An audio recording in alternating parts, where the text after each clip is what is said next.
আসসালামু আলাইকুম। তো আজকে আমরা একটা দোকানে ওয়ারিং করলাম। তো দোকানে ওয়ারিং করা শেষ, তো দোকানের যে সুইচ বোর্ড আছে তো ওটা ফিটিং করতেছি, তো আপনারা দেখেন। তো এই যে একটা সুইচে একটা দিল, ফেজ দিল, তো এই ফেজের থেকে সবটি লুপ করা আছে ছোট ছোট তার দেখেন। তো সব সুইচে ফেজ চলে যাবে একটা থেকে। তারপর ওই যে কানের সুইচে আপনার ফ্যানের লাইন দিয়ে দিয়েছে। তারপরে যে রেগুলেটর একটা লাইন, যে ফ্যানের লাইন এটার সাথে জয়েন করে দেবে, তাহলে রেগুলেটর কমানো বাড়ানো যাবে। তো ভিডিওটি দেখতে থাকুন। তো এটা আপনার ফ্যানের থেকে চলে আসে তারটা, এটা রেগুলেটরের মাথায়, রেগুলেটরটা যে কোনো এক তার সাথে জুড়ে দিলেই হবে। আরেক তার রেগুলেটরের তো সুইচের মধ্যে দিয়ে দেবেন, তাহলে চলবে। তো এটা আপনার একটা লাইট পয়েন্ট, তো লাইটের তার সুইচে দিতেছে দেখেন। তো যতগুলো সুইচ আছে দেখতে পাচ্ছেন সবগুলা লাইটের। তো আমার এখানে যেগুলো লাইট দেখতেছেন সবগুলো আর কি লাইটের পয়েন্ট।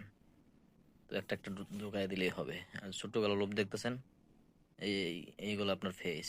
তো একটা যে কোনো এক সুইচের মাথায় মাথায় ফেস ঢুকাই দিলে তো সব সুইচে আপনার ফেস চলে যাবে। মানে এটা আপনার লাইট পয়েন্ট। তো একটা একটা সব ঢুকাই দিতেছে, দেখতে থাকুন ভিডিওটি।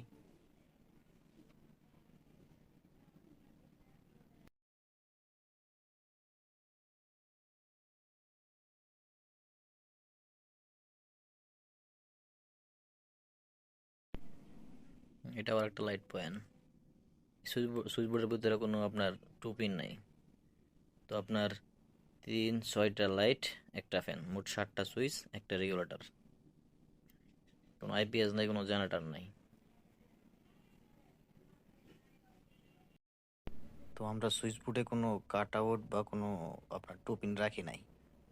তো বোর্ডের ভিতরে আমরা রাখি নাই, তো আমরা কি করেছি, কাট আউটের বদলে আর কি আমরা বেকার ব্যবহার করেছি। তো বেকারটা আপনার একটু উপরে লাগাই দিছি। হ্যাঁ, এটা ঢোকালেই আমাদের মানে সুইচ বোর্ড ফিটিং কমপ্লিট, শেষ। দেখতে থাকুন।